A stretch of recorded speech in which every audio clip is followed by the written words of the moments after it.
예, 그러면서 혼자 묵상을 좀 해봤습니다. 열심히 준비를 잘 했는데 막상 마지막 순간에 뭔가 하나를 빠뜨리고 왔을 때 얼마나 주님 앞에서 당황할 수 있을까요? 그렇죠? 그런 생각을 좀 해봤어요. 덕분에 집에 가서 사모한테도 무지하게 꾸중 들었습니다. 네.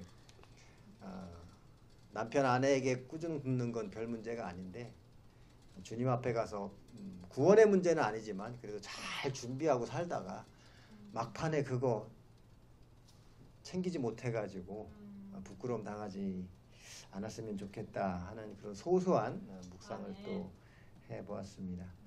뭐 그런 말씀 많이 들어봤을 텐데 사람에게 중요한 세 가지 금이 있다고 하죠. 들어보셨죠? 첫 번째 황금. 그렇죠? 지금에도 금덩이 뚝 떨어지면 좋겠죠?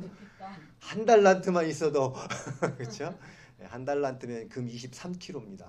얼마에 시세로? 한 5, 60억 되겠죠? 오, 진짜? 예. 금이 23kg. 달란트가 무게로 한 23kg 정도 되는 거예요. 그러니까 어마무지한 양입니다. 그러니까 한 달란트 무시하면 안 돼요. 황금. 두 번째 또 뭐가 있을까요? 금이 3개 되니까.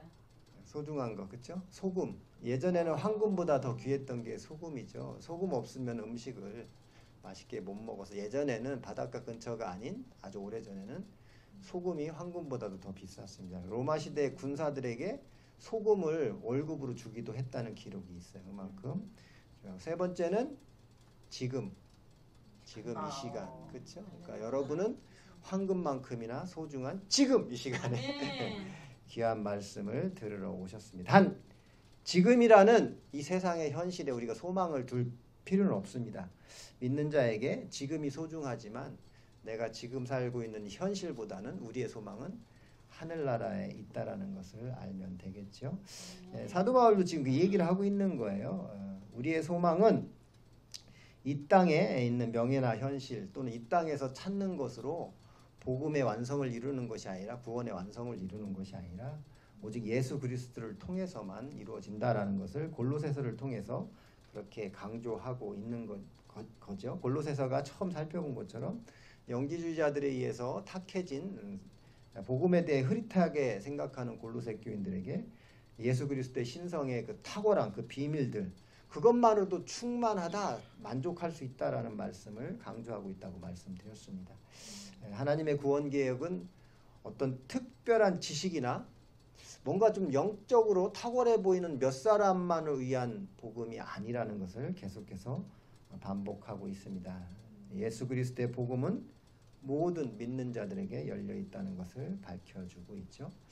그렇다고 해서 골로새서가 영지주의자들의 주장에 반론을 제기하기 위한 어떤 논지를 피력해 놓은 편지는 결코 아닙니다. 골로새서는 그와 동시에 복음의 속성이 정확히 무엇인지를 오히려 밝혀주고 있는 거죠. 누군가에게 반론을 제기하기 위해서 골로새서가 쓰여진 게 아니라 복음, 예수, 그리스도의 속성을 정확히 다시 한번 우리 골로새 교인들에게 알려주기 위해서 기록된 영적인 말씀으로 보면 되겠습니다. 우리 오늘은 3장 1절로부터 11절까지 보도록 하겠습니다. 먼저 3장 1절입니다. 우리 찾으셨으면 아니면 화면을 통해서 다 같이 함께 봉독해 올리겠습니다. 시작. 그러므로 너희가 그리스도와 함께 다시 살리심을 받았으면 위의 것을 찾으라. 거기는 그리스도께서 하나님 우편에 앉아 계시느니라. 골로새서가 1, 2, 3, 4장까지 되어 있는데 뭐 골로새서가 1, 2, 3, 4장으로 구별된 건 아니에요. 나중에 우리 믿는 자들 중에 귀하신 분들이 이렇게 1장, 2장을 구별해 놓았는데 2장의 끝절 지나고 3장의 1절 시작하면서 그러므로 라는 단어로 시작해요. 지금 보면 헬라어로 빨갛게 되어 있는 own이라는 단어가 그러므로 라는 접속사입니다. 뭐 영어로 보면 therefore 뭐 이 정도가 되겠죠. own으로 되어 있는데 그러므로 라는 것은 그 앞에 2장에 있던 내용, 끝절에 있는 내용에 대한 것의 결론으로 그러므로 그러니까 말이지 라고 이렇게 답변하는 결론을 짓는 듯한 의미를 가지고 있죠. 2장 끝절 22절 20장에서 22절까지 제가 말씀을 드릴게요. 너희가 세상의 초동 학문에서 그리스도와 함께 죽었거든 어찌하여 세상에 사는 것과 같이 규례에 순종하느냐. 율법이라고 그랬죠. 곧 붙잡지도 말고 맛보지도 말고 만지도 말라 하는 것이니 이 모든 것은 한때 쓰이고 없어지느니라. 사람의 명령과 가르침을 따르느냐. 이런 것들은 자의적 숭배와 겸손과 몸을 괴롭게 하는 데서 지혜 있는 모양이나 오직 육체에 따르는 것을 금하는데 조금도 유익이 없느니라. 율법을 따른다거나 영지주의자들이 말하는 것들을 혹해가지고 따라가는 것들이 결코 금욕이나 이런 것들이 결코 유익이 없다. 율법도 이미 다 폐해진 거나 마찬가지다라는 말씀을 주는 거죠. 그러니까 이제부터는 그런 것이 아니라 그러므로 이제부터 너희는 그리스도와 위의 것을 찾으라. 세상의 것이 아닌 위의 것을 찾으라라고 말씀을 하고 있습니다. 너희가 그리스도와 함께 다시 살리심을 받았으면이라고 시작하는데 그리스도와 함께 살리심을 받았다라는 의미에서 우리는 부활 신앙을 발견하게 되죠. 그리스도와 함께 다시 사는 건 오직 부활밖에 없으니까 부활 신앙을 다시 한번 말씀하고 있습니다. 너희가 그리스도와 함께 다시 살리심을 받았으면이라는 밑에 있는 헬라어 문장을 직역을 하면 이렇게 된다고 그래요. 너희가 그리스도와 함께 일으키심을 입었으면, 살리심을 받았으면이 일으키심을 받았으면, 죽은 자는 누워있죠. 그래서 일으키심을 받았다니까 다시 살아났다는 부활의 말씀을 말씀하고 있는 겁니다. 베드로전서 1장 3절에도 우리 주 예수 그리스도의 아버지 하나님을 찬송하리로다. 그의 많으신 긍휼대로 예수 그리스도를 죽은 자 가운데서 부활하게 하심으로 말미암아 우리를 거듭나게 하사. 그러니까 예수님께서 부활하셨기 때문에 우리도 거듭나게 될 수 있는 길이 문이 열렸다라는 말씀을 다시 한번 확인하고 있죠. 여러분 흔히 그런 말씀 들으시죠? 기독교는 부활신앙이다라고 그러잖아요. 17세기 프랑스의 수학자이자 철학자, 신학계도 깊은 조예가 있었던 파스칼은 우리의 고난은 그 갈보리 십자가와 연합되었을 뿐 아니라 그의 부활과도 연합된 것이다라고 그렇게 천명을 하고 있어요. 그러니까 그리스도의 십자가 부활이 성도들과 연합된 상태가 되지 않으면 기독교 신앙의 핵심도 사라진다라는 것을 파스칼은 이미 간파하고 있었던 거죠. 그러니까 그리스도의 십자가의 죽음과 플러스 그 다음에 이어지는 부활이 우리 가운데도 반드시 일어날 수밖에 없다라는 기독교의 위대한 원리 중에 하나, 아니 가장 핵심이 되는 것이 바로 부활신앙임을 그도 다시 한번 밝히고 있습니다. 복음으로 이렇게 다시 태어났다라는 것은 부활이라는 말 자체가 그렇잖아요. 다시 태어났다, 중생, 다시 태어난다는 것은 죽음에서 새롭게 시작을 하는 거거든요. 끝에서 새롭게 시작하는 것. 복음으로 인하여 중생한 자들로 부활신앙을 가진 골로새 교인들이여, 이제부터는 더 이상 세상의 어떤 것으로 무언가를, 구원을, 부활신앙을 이루려고 하지 말라라는 의미를 가지고 사도 바울은 다시 한번 부활신앙을 강조하고 있습니다. 세상의 것에서 발을 떼어야 세상의 것으로부터 세상의 것이 죽어야 세상의 것으로부터 채워진 것들을 사도 바울의 말씀처럼 배설물로 여겨야 새로운 생명을 살 수 있다라고 말씀을 하는 거죠. 그러니까 세상의 것이 아닌 하늘의 것, 위의 것에 소망을 두라라고 1절에서 강조하고 있습니다. 위의 것을 찾으라. 거기는 그리스도께서 하나님 우편에 앉아 계시느니라라고 말씀되어 있는데, 우리 성도들은 그리스도의 죽음과 함께 우리의 세상의 육신도 사실은 죽은 거나 마찬가지예요. 그렇죠? 우리도 함께 죽었고, 동시에 죽었으니까 그 다음에 끝이 아니라, 그 마침표가 끝이 아니라 그 마침표의 이어짐이 선이 되어서 영원한 생명으로 가는 부활신앙으로 가야 된다라고 말씀을 하고 있죠. 로마서 6장 5절에 잘 나타나 있어요. 우리는 영적으로 부활하여 다시 그리스도와 연합될 때 다시 영원한 새 생명을 갖게 된다라는 말씀을 하고 있는 것입니다. 우리의 머리 되시는 그리스도께서 하늘에 오르셔서 하나님 우편에 계시니까 우리도 주님이 계신 그곳, 예수님께서 계신 그곳을 바라보고 그리스도와 함께 연합되어 있으니까 우리도 그곳에 속해 있다라는 것을 기억해야 된다는 거예요. 아멘. 죽으심도 그리스도 안에서 함께 연합하여 부활도 그리스도와 함께 연합하여 동시에 하나님 우편에 앉아 계신 그곳에 소망을 둔 우리도 그곳에 연합하여 그곳을 바라보고 있어라. 그것이 바로 위의 것을 찾으라라는 말씀입니다. 지금 오늘 우리가 이곳에 모여서 이 골로새서 말씀을 묵상하는 것도 동일하거든요.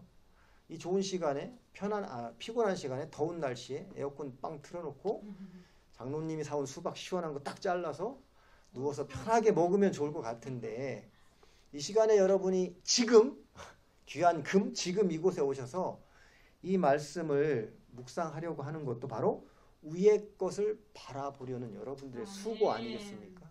그걸 귀하게 본다라는 말씀이죠. 여기서 위의 것이라고 되어 있는 것이 여기 빨간 글씨는 아닌데 여기 혹시 마우스 제가 움직이는 타아노라는 말인데요. 위의 것. 이것이 바로 승리하신 그리스도와 그리스도의 중심으로 살아가는 영적인 그 사실들을 가리킨다라고 말씀하고 있습니다. 골로새 교회에 침투한 그 영지주의나 이단 사설을 전하는 그들의 어떤 의식이나 어떤 고행이나 금욕이나 이런 걸 통해서 예수 그리스도의 십자가의 부활을 우리가 쟁취하는 것이 아니라 그리스도와 연합한 그 모습으로 성결과 평강과 영적인 자유를 누리게 된다는 것을 강조하고 있습니다. 위의 것을 찾으라라고 되어 있는데 이 찾으라는 단어가 여기 되어 있는 바로 제테이테라는 단어입니다.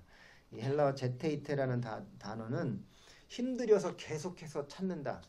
찾는 정도가 그냥 찾는 게 아니라 내가 힘을 다해서 계속해서 찾는다라는 의미를 가지고 있습니다.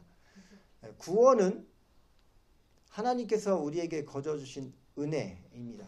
거저주신 은혜인 것이 분명합니다. 그런데 우리가 이 말을 묵상해 보면 제테이테 찾으라는 말을 생각해 보면 우리의 노력도 필요하다는 말씀 같은데 라는 생각을 하게 되잖아요. 힘들여서 계속해서 찾아야 된다. 위의 것을 찾으라라는 말씀에 그럼 우리의 수고와 노력으로 구원이 쟁취되고 부활이 이루어지는가?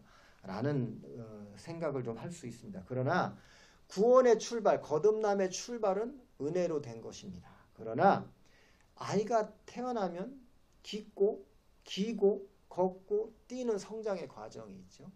그 과정 속에는 우리들의 땀과 수고도 필요하다라는 말씀이에요. 우리가 한번 언젠가도 살펴본 것처럼 성화의 과정 속에는 연단도 필요하고 시험도 필요하고 고난도 필요한 거예요. 그걸 통해서 어린아이 신앙, 젖먹이의 신앙으로 있는 것이 아니라 정말 단단한 음식도 아작아작 씹어 먹을 수 있는 때가 되면 스스로 말씀 속에서 자기를 성장해 나갈 수 있는 그런 장성함으로 자라가는 그런 성장, 수고의 면도 필요하다라는 말씀이죠. 그것이 바로 제테이테, 계속해서 찾아가는 과정인 거죠. 오늘 또 저와 여러분은 누군가는 한 걸음, 누군가는 두 걸음, 혹은 나는 겨우 반 걸음이지만 계속해서 이 찾는 과정, 위의 것을 찾아가는 과정을 우리가 지금 하고 있는 줄 믿습니다. 마태복음 12장 12절 우리 잘 아는 거죠. 천국은 침노하는 자의 것. 천국이 날마다 침노를 당한대요. 하나님께서 뭐 천국을 빼앗길 일이 있겠습니까? 그런데도 불구하고 세례 요한의 때부터 지금까지 천국은 침노를 당하나니 침노하는 자는 빼앗느니라. 히브리서 12장 4절에도 너희가 죄와 싸우되 이것이 우리가 바로 끊임없이 찾는 행위입니다. 죄와 싸우는 것이 위의 것을 찾는 제테이테. 힘들여 죄와 싸우는 것이 위의 것을 찾는 우리의 수고, 땀이라는 것을 우리가 알 수 있다라는 거죠. 2절 한번 볼까요? 시작. 위의 것을 생각하고 땅의 것을 생각하지 말라. 뭐 굳이 우리가 설명을 안 드려도 바로 알 수 있는 말씀입니다. 위의 것을 생각하고 땅의 것이라는 것, 육신의 것, 이 세상의 것을 생각하지 말라라고 되어 있는데요. 여기서 생각하다라는 단어 빨간 글씨로 되어 있는 프로네이테라는 단어는 그냥 생각하는 정도가 아니라 애착을 가지는 거예요. 내 최애라는 단어를 쓰나요? 내가 가장 아끼는 것. 다른 건 다 줘도 나 이거 줄 수는 없어 라고 이렇게 움켜쥐고 있는 그런 모습을 바로 프로네이테라는 단어, 애착심을 가진다. 단지 생각만 하는 것이 아니라 그곳에 빠져 있는 것. 그걸 바로 프로네이테라는 단어를 쓰고 있는데 다른 의미로 그곳에 즐거운 마음을 품는 것. 그것이 바로 프로네테이테라는 단어라고 합니다. 그러니까 우리가 이 땅을 살면서 내가 그 애착을 가진 것, 그곳에서 즐거움을 찾으려는 것, 그 땅의 것에서부터 벗어나라 라고 말씀을 하고 있는 거예요. 위의 것에서 즐거움을 찾으라, 기쁨을 찾으라, 그곳에 애착심을 가져라 라고 말씀하고 있는 거죠. 이렇게 표현하면 세상은 다 버려야 될 거야. 마치 영지주의자들이 표현한 것처럼 육적인 것들은 다 쓸모없는 것이야 라고 이렇게 지나친 유비가 되면 그렇게 생각할 수 있는데 그렇지는 않아요. 하나님이 창조하신 것들 중에 쓸모없는 것은 하나도 없습니다. 창세기 1장, 2장, 3장에서 언젠가도 말씀드린 것처럼 아담이 홀로 된 것 말고는 다 보시기에 좋았다라고 말씀하시거든요. 나무도 물고기도 하늘의 별과 달도 구름도 새도 다 보시기에 좋았다라고 말씀하십니다.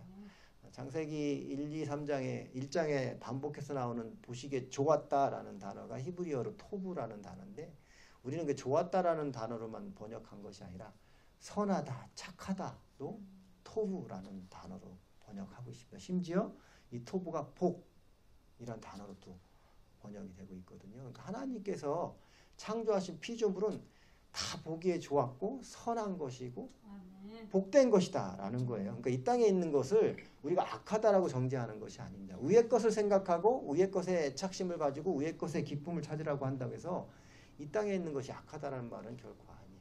그것이 지나치게 되면 바로 영지주의자들이 주장하는 그런 흑과 백으로 완전히 나누는 그런 이분법적인 사고를 하게 되는 거죠. 3절 한번 보겠습니다. 시작. 이는 너희가 죽었고 너희 생명이 그리스도와 함께 하나님 안에 감추어졌습니다.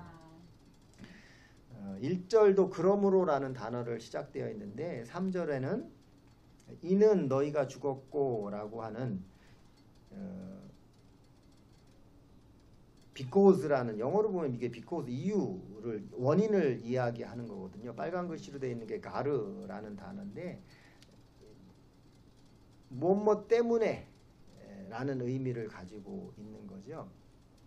위의 것을 생각하지 말고 땅의 것을 생각하지 말라라는 2절의 그 이유는 말이지 그것은 우리의 인생의 유일한 소망이 바로 예수 그리스도와 함께 하나님 안에 감추어져 있기 때문에 이 땅의 것에 마음을 두지 마라. 그 이유가 거기에 있다라고 설명을 하고 있습니다. 이 땅에 소망을 둘 것이 있으면 우리의 지금 이 수고와 노력은 다 헛것이고 이 땅에서 가장 불행한 자라고 사도 바울이 말하잖아요. 이 땅에 소망을 둘 것이 정말 있다라고 하면 이 세상에서 가장 큰 거짓말장이는 목사님들일 확률이 매우 높고요. 가장 악한 집단이 교회일 확률이 높습니다. 우리는 이 땅에 있는 것에 소망을 두지 않고 위의 것에 소망을 두고 있기 때문에 다시 말해 그리스도께 소망을 두고 있기 때문에 귀한 것이죠. 우리가 잘 아는 성 어거스틴은 그렇게 말씀을 하고 했다고 해요. 그리스도께서 우리에게 최고의 가치 있는 분으로 인정되어지지 않는 한 그는 아무런 가치도 없으시다.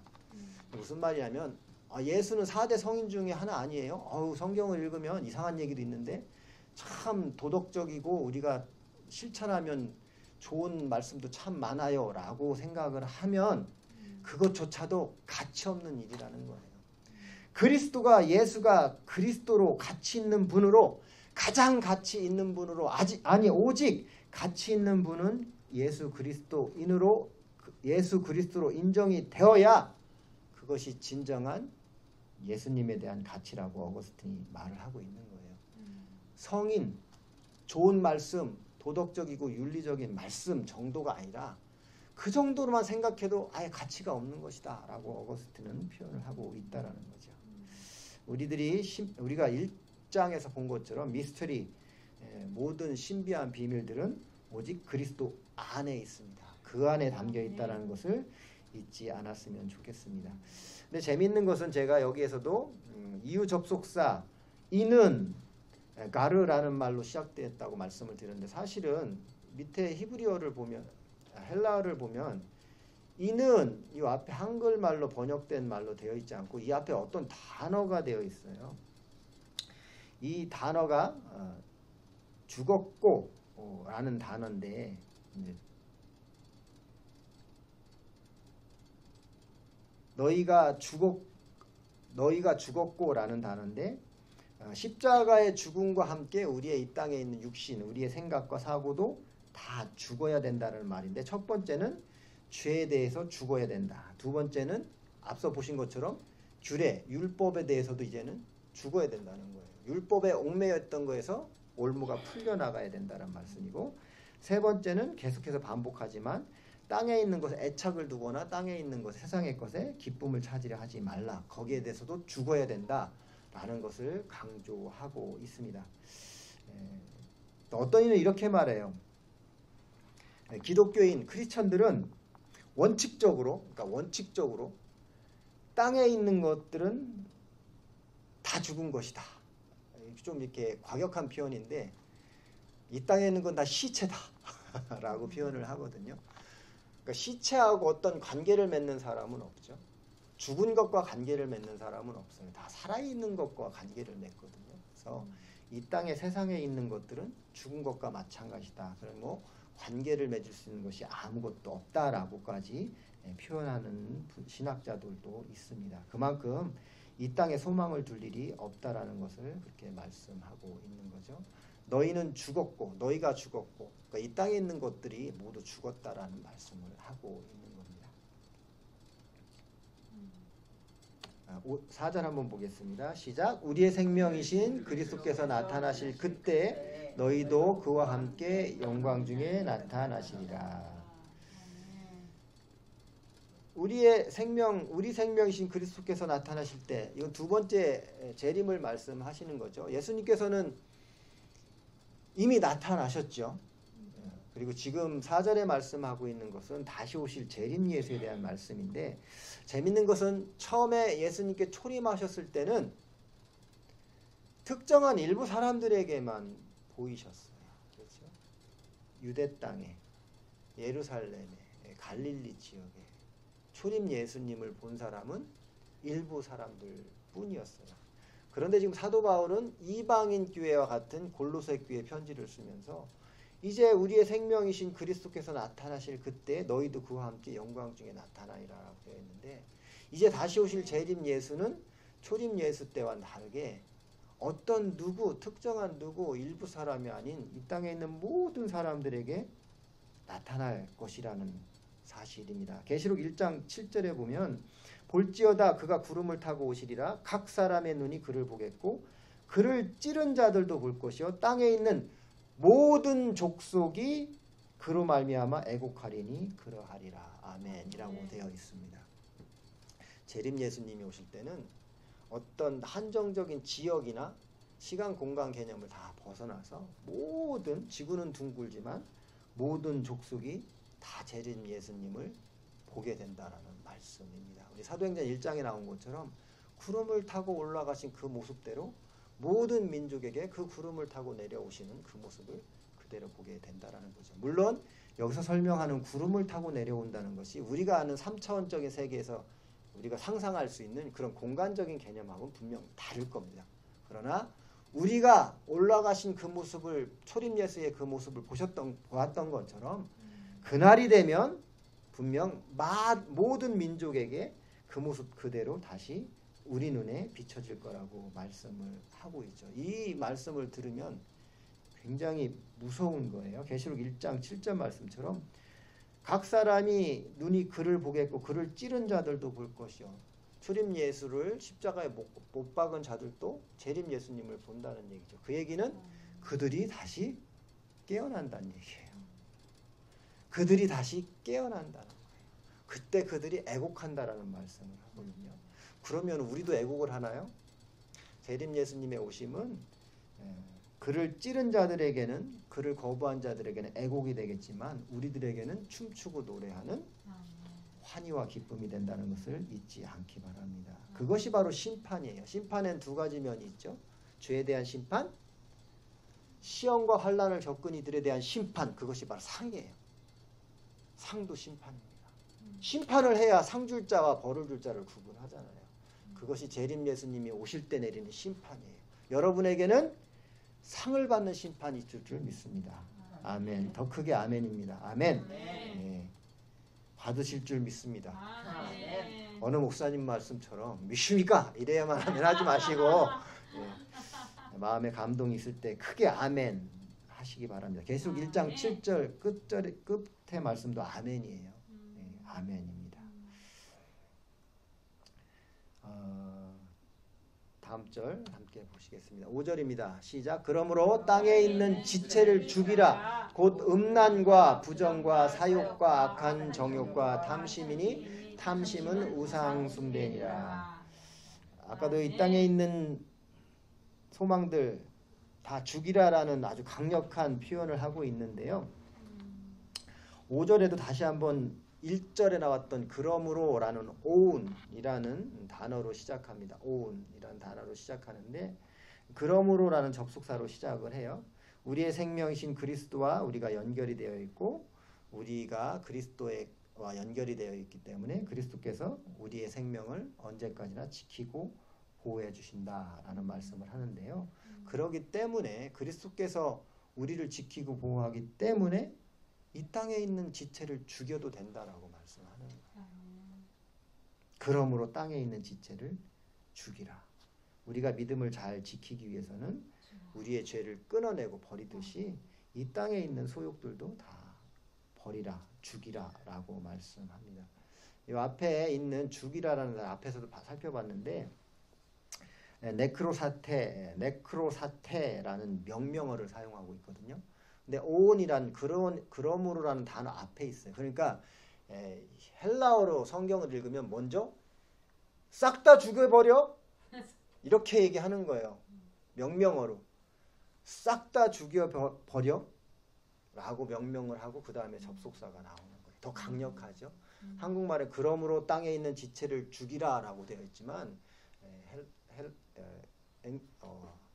고전 그리스어를 읽으면 죽여버려, 땅에 있는 모든 소욕들을 죽여버려, 지체를 죽여, 이렇게 표현이 되는 거예요. 그러니까 강력하게 강조를 하고 있다라는 것을 우리가 알 수 있습니다.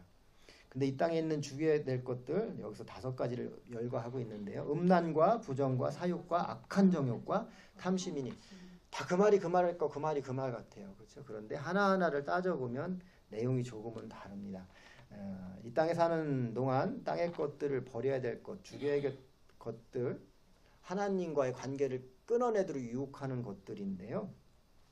5가지의 죄악들을 크게 분류하면 2가지로 나눠진다고 해요. 첫 번째 음행, 그 다음에 뒤쪽에 탐심으로 보는데요. 앞에 음란, 부정 이렇게 보면 딱 들어도 이게 이제 성적인 타락이나 죄악을 말하는 거라는 것을 우리가 느낌적인 느낌으로 알 수 있습니다. 음란, 부정, 사욕, 악한 정욕, 이 마음속에 일어나는 음란과 이제 이런 충동들을 성적 죄악으로 구분을 하고 있습니다. 2번째는 탐심인데 탐심은 말 그대로 욕심이잖아요. 채워도 채워지지 않는 것, 그렇죠? 그것이 바로 악한 귀신 중에 그런 귀신이 있다고 그래요. 마치 깨진 독처럼 밑에가 이렇게 구멍이 뚫려 있는, 그렇죠? 먹어도 맛있는 걸 채워도 계속 허기진 귀신. 그 걸식 들렸다고 할 때 그 귀신이 걸식 들린 귀신이 그겁니다. 먹어도 채워지지 않는 탐심이라는 게 그런 것 아닐까요? 채워도 채워지지 않는 것. 무제한에 대한 소유욕. 소유해도 채울 수 없는 것. 그런데 5절 끝절에 이 모든 것들이 우상숭배로 결론을 짓고 있습니다. 탐심이 결국 우상 숭배라고 말씀을 하고 있습니다. 마태복음 6장 24절에 보면 한 사람이 두 주인을 섬기지 못할 것이니 혹 이를 미워하고 혹 저를 사랑하거나 혹 이를 중히 여기고 저를 경히 여김이라. 너희가 하나님과 재물을 겸하여 섬기지 못하리라. 재물에 대한 물질에 대한 탐심이 있는 사람은 하나님과의 관계가 멀어질 수밖에 없죠. 결국은 그 물질이 우상이 되기 때문에 그 탐심, 물질에 대한 탐심이 우상 숭배가 된다라고 이렇게 연결을 할 수 있겠습니다. 에베소서 5장 5절에도 같은 말씀이 있는데요. 너희도 정녕 이것을 알거니와 음행하는 자나 더러운 자나 탐심하는 자 곧 우상 숭배의 자는 다 그리스도와 하나님 나라에서 기업을 얻지 못하리니. 다시 한번 읽어드릴게요. 너희는 정녕 이것을 알거니와 음행하는 자나 더러운 자나 탐하는 자는 이 모두가 곧 우상 숭배자라고 결론을 내리고 있어요. 결국은 음행하는 것, 더러운 것, 뭔가를 탐하는 자가 결론은 다 우상 숭배자라고 결론을 내고 있다는 거죠. 왜냐하면 그것이 그리스도와 하나님과 멀어지게 하기 때문이라고 에베소서에서 다시 한번 강조하고 있습니다. 우리가 잘 알죠? 마태복음 6장 33절. 그러므로 너희는 먼저 그 나라와 의를 구해라. 그 다음에 이어지는 것이 먼저 그걸 하면 욕심 안 내도 다 채워주신대. 그것이 바로 마태복음 6장 33절의 말씀 아니겠습니까?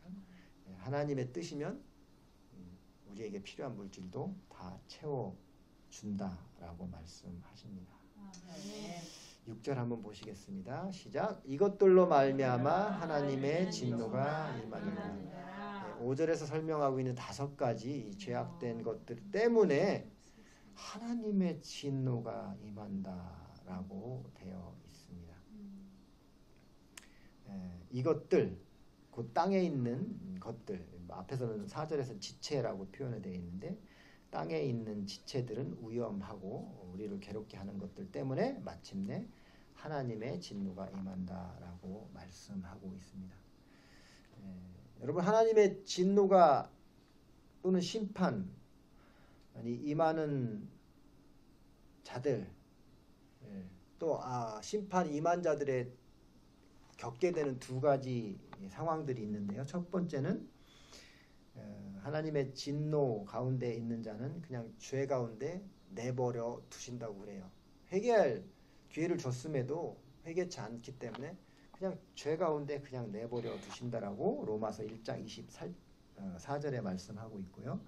2번째는 하나님의 진노가 임한 자들은 마지막 그때, 그날에 대심판 때 그들을 영원한 벌에 영벌에 처하신다라고 마태복음 25장 46절에 말씀하고 있습니다. 그들은 영벌에라고 말씀하고 있고요. 로마서 1장 24절은 그들의 마음을 정욕대로 더러움에 내버려 두사. 처음부터 내버려 두신 게 아니라 그들에게 기회를 주고 은혜를 베풀었음에도 불구하고 스스로 거부할 때 그대로 죄악 가운데 내버려 두신다라고 말씀하고 있습니다. 이것이 바로 하나님의 진노가 임한 상태입니다. 임한다 라는 말, 마지막에 임한다라는 말이 빨간 글씨로 되어 있는 에르케타이라는 그리스어인데요. 이것이 현재 시제로 봤을 때 현재 시제 혹은 현재 시상이라고 되어 있습니다. 늘 지금의 상태에서 받게 되는 진노인 거죠. 현재 시상, 현재 시제와 비슷한 말입니다. 참 두려운 말씀입니다. 지금이 소중하지만 지금이 소중한 것은 내가 하나님과 그 안에 있을 때가 소중한 거고 하나님과 떨어져 있는 지금은 바로 하나님의 진노를 당하고 있는 그 모습 에르케타이라는 것을 기억하시면 좋을 것 같아요. 7절입니다. 시작. 너희도 전에 그 가운데 살 때는 그 가운데서 행하였습니다. 뭐 너희도 전에 그 가운데 죄악 가운데 복음을 받기 전에 살던 골로새 교인들의 그 모습을 이야기하는 거죠. 중생 전후는 완전히 달라진다라는 것을 우리가 잘 알 수 있습니다. 이번 주일날 목사님 설교에서 하신 말씀인가요? BC와 AD의 모습으로 살아야 된다는 말씀. 성경 공부하실 때 말씀하셨나요?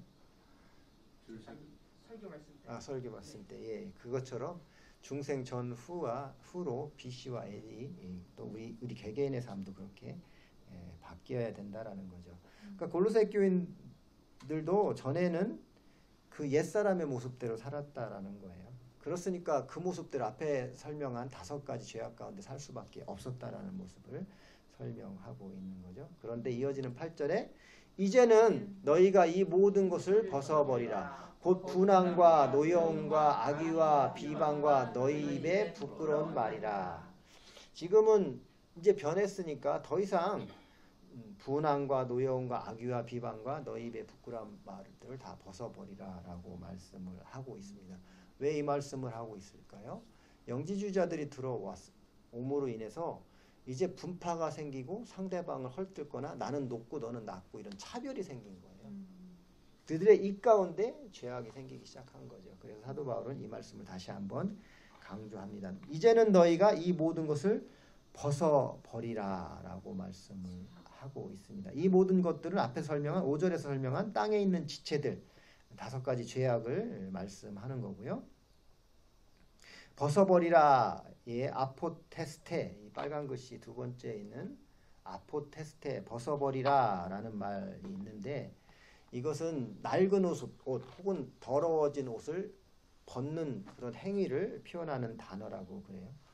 여러분 지저분한 옷을 계속 입고 있는 사람은 없겠죠. 또 낡을 대로 낡은 옷을 그대로 입고 있는 사람은 없을 거예요. 새 옷이 있으면 당연히 벗어버리고 완전히 벗어버리고 새 옷을 입겠죠. 바로 그럴 때 사용하는 단어가 아포스테스라는 단어입니다. 그러니까 완전히 벗어버려야 되는 거죠. 아멘. 그 모습을 말씀하고 있습니다. 곧 분과 악의와 회방과 너희 입에 부끄러운 말이라. 처음에 분과 악의는 거의 같은 말입니다. 분내는 거, 화내는 거, 악의 같은 말이고요. 분함, 오르겐이란 단어와 이 앞에 오르겐이란 단어와 뒤에 있는 디몬이란 단어가 바로 노여움 혹은 뭐 분함 이런 뜻인데 앞에 있는 오르겐이란 단어, 이 오르겐이란 단어는 마음속에 잠재되어 있는 화, 그러니까 겉으로는 샥 웃고 있는데 속에서는 골목길에서 만나면 너는 속으로 품고 있는 화를 얘기하는 거예요.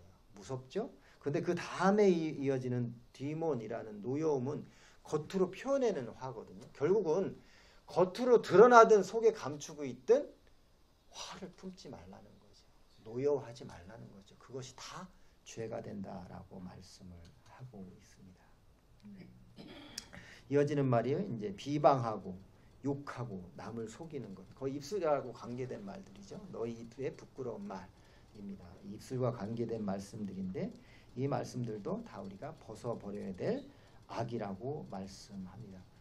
악한 습성, 과거의 습성, 옛사람의 습성은 완전히 죽이라라고 5절에 말씀했고 8절에서는 벗어버려라라고 말씀을 하고 있습니다. 이어지는 9절 볼까요? 너희가 서로 거짓말을 하지 말라. 옛사람과 그 행위를 벗어버리고 다시 한번 벗어버리라라고 말씀을 하고 있습니다. 이어지는 10절 한번 보겠습니다. 새 사람을 입었으니 이는 자기를 창조하신 이의 형상을 따라 지식에까지 새롭게 하심을 입은 자니라. 9절에서는 옛사람의 것은 어떻게 하라고요? 벗어버리래요. 그런데 이제 새 사람이 되었으니까 어떻게 하라고요? 입으래잖아요. 벗는 것과 입는 것은 완전히 반대죠. 벗었으니까 입어야죠. 그렇죠? 네. 벗을 건 완전히 벗어버리고 그 벗은 모습이 부끄럽기 전에 새 옷을 입으라라고 말씀을 하고 있습니다. 여기서 벗어버리고라고 사용된 단어, 앞에서 사용된 단어지만 8절에 사용된 단어인데 아페크 디사메노이라는 단어예요. 이 앞에 있는 단어. 자, 그 뒤에 입었으니라는 단어는 엔디사메노이인데 우리가 헬라어를 잘 몰라도 뭔가 비스무리하죠? 자, 아페크 디사메노이, 엔디사메노이 뭔가 비스무리하잖아요. 그렇죠? 예. 벗는 것과 입는 것, 이 두 단어가 비슷하다라고 제가 말씀을 드리는 이유는 이 두 단어가 헬라어 문법상에서 시제상 부정이라는 건 정해지지 않은 때를 얘기하는 거예요. 부정, 과거 분사라는 의미입니다. 그러니까 과거에 이미 어떤 골로새 교인이 어떤 복음을 받는 그 시점에서 이미 너희는 벗을 걸 벗어버리고 새 사람으로 새 옷을 입었다. 그 모습으로 계속 되어져 있다라는 거예요. 자꾸 왜 또 굳이 쓰레기통 뒤져서 벗어버린 그 옷을 찾아 입으려고 하느냐. 영지주의자들이나 사설에 넘어가지 말라라는 의미로 부정 과거 분사 형태로 이미 끝난 거야 라고 벗고 새로 입었어 라고 말씀을 주고 있는 거죠. 이 두 단어를 대조시키면서 그들에게 강조하고 있다는 것을 우리가 알 수 있습니다. 이어지는 말씀에 이는 형상을 따라 이는 자기를 창조하신 이의 형상을 따라라고 되어 있습니다. 어서 많이 들어본 것 같죠? 이는 자기를 창조하신 이의 형상을 따라. 어디서 처음 나온 말씀일까요? 그렇죠. 역시 우리 샬롬 장로교회 성도님들은 수준이 높아요. 창세기에 나온 말씀이죠. 형상을 창조주의 형상을 따라 만든 것이 피조물이 바로 우리 사람들 인간입니다. 그 형상을 따라 만든 그러나 죄로 인해 타락했던 그 모습이 새로운 옷을 입었으니까 다시 원래의 창조주의 형상을 따라 만든 그 모습으로 회복이 되어져야 된다라는 거예요. 왜 자꾸 찌그러진 모습으로 또 찌그러뜨려서 살려고 하느냐. 원래 처음 창조하신 대로 다시 회복하려고 복음을 준 건데 이제 그 모습대로 살아가라라는 말씀을 하는 거죠. 이것이 하나님의 놀라운 은혜 아니겠습니까? 처음에 창조주의 그들의 모습, 그 형상을 따라 만드시고 죄로 인해 찌그러졌는데 다시 원래의 모습을 회복시켜 주시는 것. 칼 융이라는 사회심리학자가 그걸 보고 원형의 회복이라고 표현을 하거든요. 하나님의 원래 형상을 회복하는 것. 그것이 바로 복음의 능력인 줄 믿습니다. 또한 그것이 놀라운 하나님의 사랑의 불변성 아니겠어요? 처음 우리의 형상을 따라 만들자. 그 모습이나 찢기고 상처 입고 찌그러진 그 모습을 다시 그 처음의 모습, 변하지 않는 하나님의 사랑의 불변성을 우리가 이곳에서도 다시 한번 확인할 수 있습니다. 이는 자기를 창조하신 자의 형상을 따라. 그런데 더 나아가 지식에까지 새롭게 하심을 입은 자니라. 우리들이 하나님을 아는 지식에까지도 새롭게 되는 은혜를 받게 된다라고 말씀을 하고 있죠.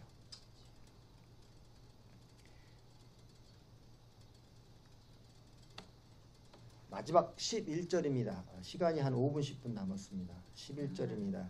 시작. 거기에는 헬라인이나 유대인이나 헬라파나 무할라파나 야만인이나 수구디아인이나 종이나 자유인이 차별이 있을 수 없나니 오직 그리스도는 만유시요 만유 안에 계시느니라. 아멘. 세 사람에 대한 설명을 첨부하고 있는데요. 여기서도 허프라는 단어로 시작되는데 사실은 여기 이렇게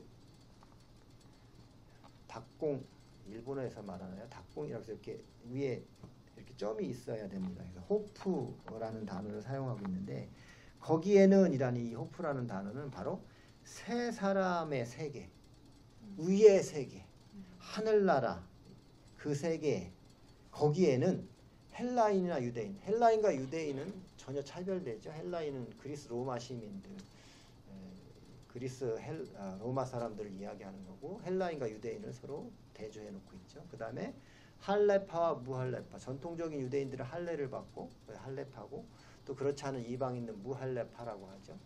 혹은 또는 야만인이나 수구디아인이나라고 되어 있는데 야만인이나 수구디아인들은 그리스 로마에 대한 그들의 언어도 모르고 문화도 잘 모르는 사람들을 그렇게 표현해 놓고 있는 겁니다. 그 다음에 종과 자유인은 뭐 당연히 대비되는 거고요.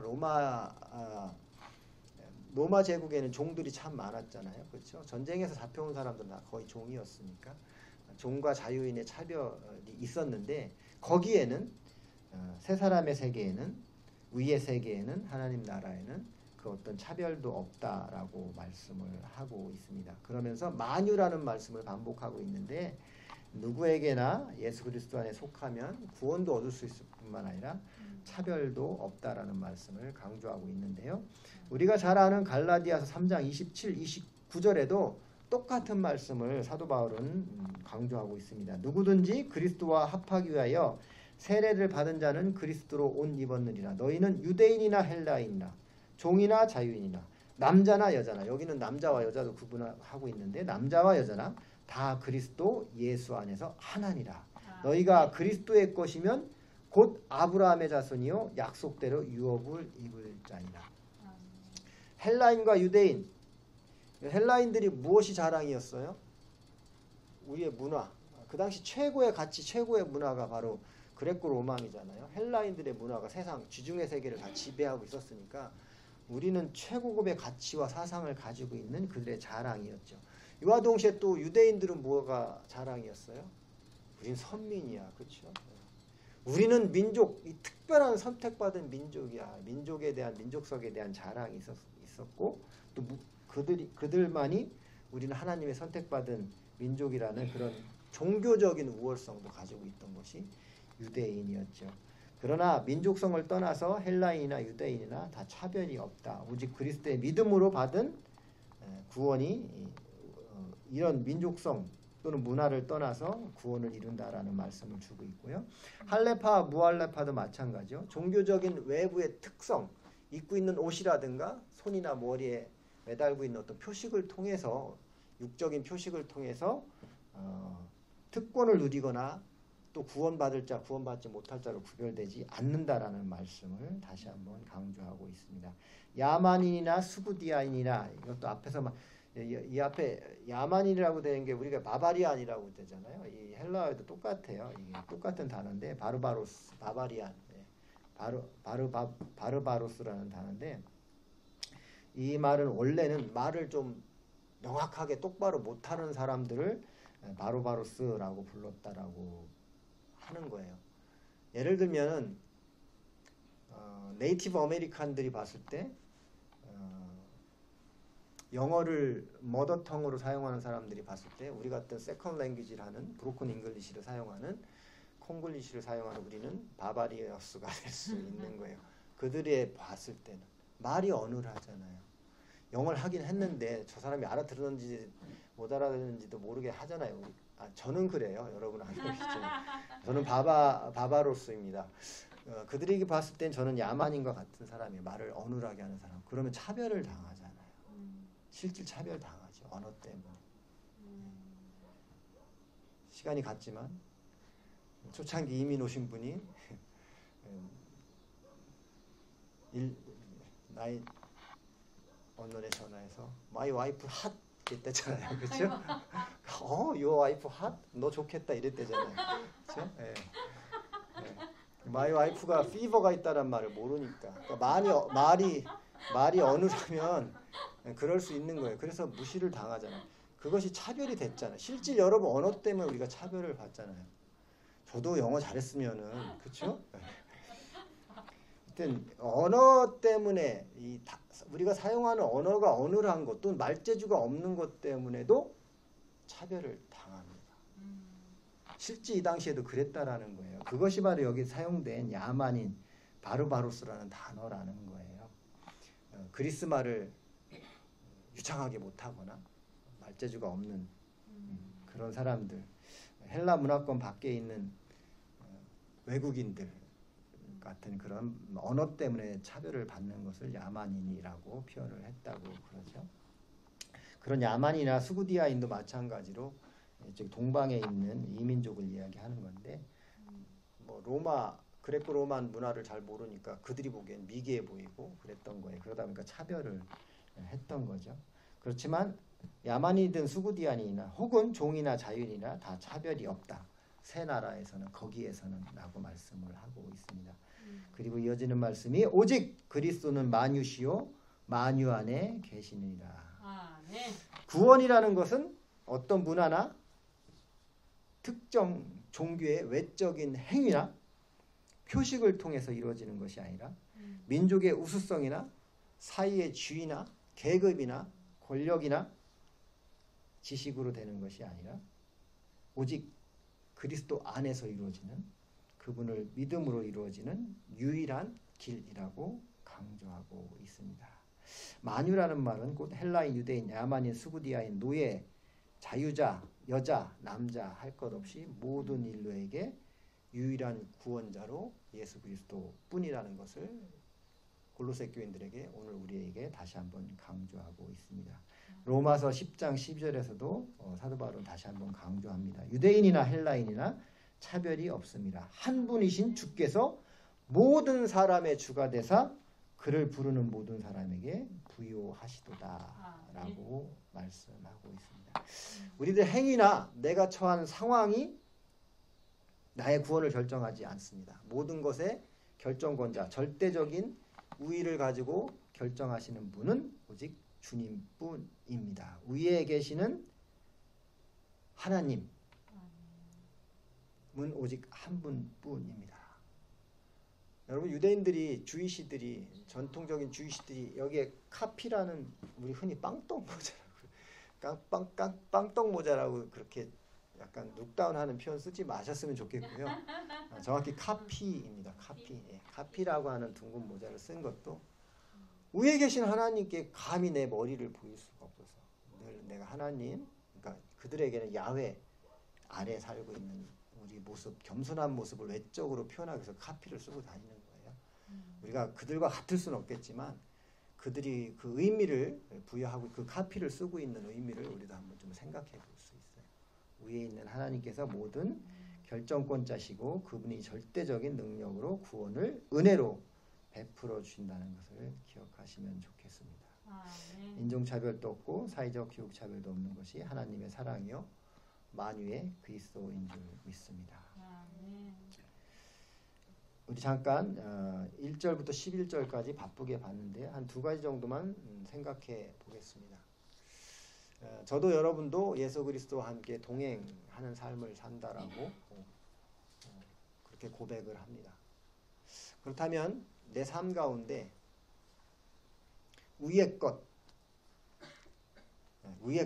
하늘로부터 예수 그리스도로부터 성령 하나님으로부터 받은 어떤 은사를 갖고 있지 않겠습니까? 여러 가지 은사가 있잖아요. 누군가는 설교를 잘할 수 있는 은사를 갖기도 하고 누군가는 음식을 잘해서 손대접하는 은사를 가지신 분도 계시고 누구는 그냥 말없이 교회 와서 뭐 쓰레기통 또는 화장실 청소하는 그런 봉사에 섬김의 은사를 가진 분들도 있을 겁니다. 다 각자에게는 다 은사가 있어요. 우리가 발견하지 못했다면 다시 한번 찾아보시고 혹여라도 갖고 있는 건 아는데 내가 그 은사를 제대로 활용하지 못해서 열매 맺지 못하는 삶을 살고 있다면 내가 받은 그 한 가지 은사를 통해서도 열매 맺어가는 삶을 살아야 되지 않을까? 그런 모습을 그런 생각을 좀 하게 합니다. 내가 가진 은사가 내 입술로 내가 이런 열매를 맺었어 라고 고백하기보다는 저 김 집사님을 보면 참 저 김 집사님은 저런 은사가 있는 것 같아. 다른 이의 입술을 통해서 내 은사의 열매가 증거되는 삶을 살아야 되는 것이 참된 그리스도인의 모습이 아닐까 그런 생각을 좀 해봅니다. 두 번째 한번 생각해 볼 거는 아까도 언어 얘기를 했는데 우리가 미국에서 살면서 퍼스트 혹은 원앤해프 제너레이션으로 미국에 살면서 아까 언어 얘기도 했지만 또 피부색 또 학력, 경제력 또는 심지어는 뭐 동양인이다 보니까 우리가 나이를 많이 따지기도 해요. 뭐 그런 여러 가지 이유로 내가 차별받은 것이 아니라 내가 누구를 차별한 적은 없을까요? 우린 내가 자꾸 피해를 봤다는 피해 의식이 좀 강한데 잠잠히 되돌아보면 내가 그러고 있는 건 아니에요. 내가 니리끼리에서 혹시 피부색 때문에 차별을 받았는데 나는 나보다 더 니리끼리한 누군가를 위해서 너무 하얀 사람을 차별하고 있는 것은 아닌가. 정말 심각하게 생각해 볼 수 있어요.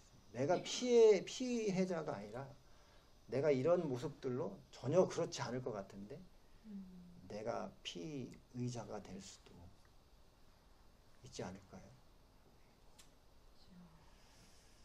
그리스도 예수 안에서 우리 모두가 하나라는 사실을 인정하고 산다면 내가 차별받을 때 억울하다고 생각하기 이전에 혹여라도 내가 피의자로 누군가를 차별하는 차별자는 아니었는가 라고 한번 다시 돌아보고 피부, 언어, 학력, 경제력, 나이를 떠나서 예수 그리스도 안에서 하나임을 인정하고 살아가는 것이 바른 그리스도의 삶의 모습일 줄 생각합니다. 아멘. 우리 잠깐 묵상하시고 주기도문으로 수요 성경 공부 마치도록 하겠습니다. 우리 잠깐 생각 나누기 말씀 가지고 또 들은 말씀 가지고 묵조리며 묵상 기도하는 시간 갖도록 하겠습니다.